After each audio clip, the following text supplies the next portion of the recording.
Hello friends, என்னோட பேர் Hemamalini. Welcome to Malini's dhaba.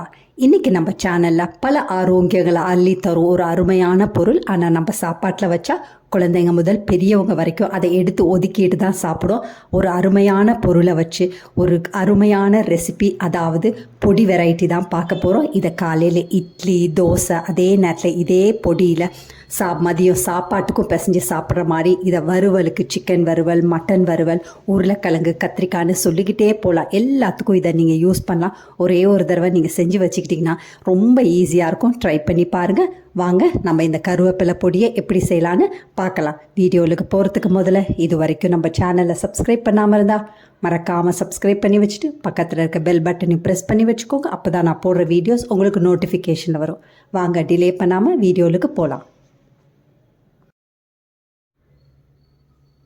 கருவேப்பிலை பொடி செய்கிறதுக்கு நான் இரும்பு கடாய் அடுப்பில் வச்சுருக்கேன். பாரம்பரியமான உணவுகள் சமைக்கும் போது மண் சட்டி, அப்படி இல்லைனா இரும்பு கடாயில் செஞ்சால் ரொம்ப நல்லது. ரொம்ப ஆரோக்கியமானது, டேஸ்ட்டும் அதே மாதிரி ரொம்ப நல்லாயிருக்கும். இது நல்லா சூடானோன்னு 2 டீஸ்பூன் அளவுக்கு எண்ணெய் சேர்த்துக்கோங்க. எண்ணெயும் நல்லா சூடானோன்னு கருவேப்பிலை 3 கைப்பிடி அளவுக்கு இருக்கும். கிராம் கணக்கில் சொல்ல போனால் 60 கிராம் இருக்கும். நல்லா கழுவிட்டு நல்லெண்ணெய் காய வச்சுருந்தேன். அதை எடுத்து சேர்த்துட்டு 10 நிமிஷம் லோ ஃப்ளேமில் வச்சு இந்த மாதிரி நல்லா கலந்து விட்டுக்கோங்க. இந்த மாதிரி நல்லா பொரிஞ்சோன்னே இதை ஒரு பக்கத்துக்கு அப்படியே எடுத்து வச்சிடலாம். அதே கடாயில் 2 டேபிள் ஸ்பூன் அளவுக்கு கடலைப்பருப்பு, 3 டேபிள் ஸ்பூன் அளவுக்கு உளுந்தையும் சேர்த்துட்டு மறுபடியும் 4-5 நிமிஷம் லோ ஃப்ளேமில் நல்லா வறுத்துக்கோங்க. பருப்பு வகைகளை வறுக்கும் போது கண்டிப்பாக லோ ஃப்ளேமில் இருக்கும். மீடியம் ஃப்ளேம், அப்படி இல்லைன்னா ஹை ஃப்ளேமில் இருந்துச்சுன்னா பருப்பு வகைகள் வெளியில் வெந்திருக்கும், கருகி இருக்கும். அதே நேரத்தில் உள்ளே வேகாமல் இருக்கும். இந்த அளவுக்கு ஆன பிறகு இதில் 3 டேபிள் ஸ்பூன் அளவுக்கு வர கொத்தமல்லி சேர்த்துக்கோங்க. அதோட சின்ன துண்டு பெருங்காய கட்டி சேர்த்துக்கோங்க. பெருங்காய கட்டி சேர்த்தா தான் டேஸ்ட்டும் மனமும் ரொம்ப நல்லாயிருக்கும். அதையும் சேர்த்துட்டு லோ ஃப்ளேமில் மறுபடியும் 4-5 நிமிஷம் நல்லா வறுத்துக்கோங்க. இந்த அளவுக்கு நல்ல பொன் நிறமாகணும், அந்த அளவுக்கு நல்லா வறுத்துக்கோங்க.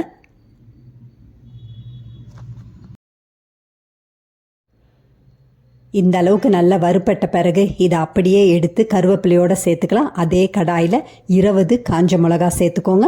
அதையும் சேர்த்துட்டு 1 டீஸ்பூன் அளவுக்கு எண்ணெய் சேர்த்துக்கோங்க. எண்ணெய் சேர்த்து மிளகாயை நல்லா வறுக்கும் போது உங்களுக்கு நல்ல கிறிஸ்பியாக கிடைக்கும். எண்ணெய் சேர்க்காமல் வறுக்கிறத விட எண்ணெய் சேர்த்து வறுக்கும் போது உங்களுக்கு மிளகாய் நல்ல கிறிஸ்பியாக கிடைக்கும். இதில் சின்ன துண்டு புளியை சேர்த்துக்கோங்க. அதையும் சேர்த்துட்டு நல்லா வறுத்துக்கோங்க. மறுபடியும் 4-5 நிமிஷம் நல்லா வறுத்துக்கோங்க. இதில் 1 டீஸ்பூன் அளவுக்கு சீரகமும் சேர்த்து நல்லா வறுத்துக்கோங்க. சீரகத்தோட வாசம் வர வரைக்கும் நல்லா வறுத்துக்கோங்க.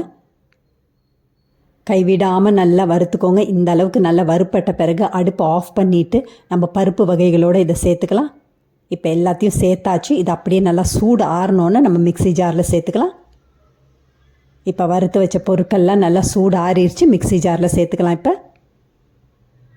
பொதுவாக நம்ம கருவேப்பிலையெல்லாம் அரைச்சா கண்டிப்பாக கருத்த மாதிரி ஆகிடும். ஏன்னா அதில் அயன் கண்டென்ட் அதிகமாக இருக்கனால. அதனால் இதில் 1/4 டீஸ்பூன் அளவுக்கு மஞ்சத்தூள் சேர்த்து அரைச்சிங்கன்னா உங்களுக்கு நல்ல கலர்ஃபுல்லாக பச்சையாகவே இருக்கும் உங்களோட கருவேப்பிலை பொடி. இதில் 1-1 1/4 டீஸ்பூன் அளவுக்கு உப்பையும் சேர்த்து இந்த மாதிரி நல்லா அரைச்சிக்கோங்க. அதிகமாக கொரகொரப்பாகவும் இருக்கக்கூடாது, அதே நேரத்தில் நல்ல பவுடராகவும் இருக்கக்கூடாது. இந்த மாதிரி பதமாக அரைச்சிக்கோங்க. பாருங்கள், ரொம்ப அருமையாக வந்திருக்கு. டேஸ்ட்டும் மனமும் ரொம்ப பிரமாதமாக இருக்கும். கருவேப்பிலையே வேணான்னு ஒதுக்குற குழந்தைங்கள்லேருந்து பெரியவங்க வரைக்கும் இதை நீங்கள் கொடுத்தீங்கன்னா விரும்பி சாப்பிடுவாங்க. இதை காலையில் இட்லி, தோசை, அதே நேரத்தில் மதியம் சாப்பாட்டோட நல்ல சுட சுட நெய், அப்படி இல்லை நான் நல்லெண்ணெயில் ஊற்றி சாப்பிடும்போது ரொம்ப பிரமாதமாக இருக்கும். சிக்கன் வறுவலுக்கும் நீங்கள் இதை யூஸ் பண்ணலாம். உருளைக்கிழங்கு வறுவல், கத்திரிக்காய் வறுவல், அந்த மாதிரி எல்லாத்துக்கும் நீங்கள் இதை யூஸ் பண்ணலாம். டேஸ்ட்டும் மனமும் ரொம்ப பிரமாதமாக இருக்கும். ட்ரை பண்ணி பாருங்கள். இதை ஒரு தடவை நீங்கள் செஞ்சு வச்சிட்டிங்கன்னா 1 மாதம் வரைக்கும் நீங்கள் கெட்டு போகாது. ரொம்ப அருமையாக இருக்கும். அவசர நேரத்துக்கு இந்த மாதிரி ஒரு பொருட்கள் உங்களுக்கு கை கொடுக்கும்.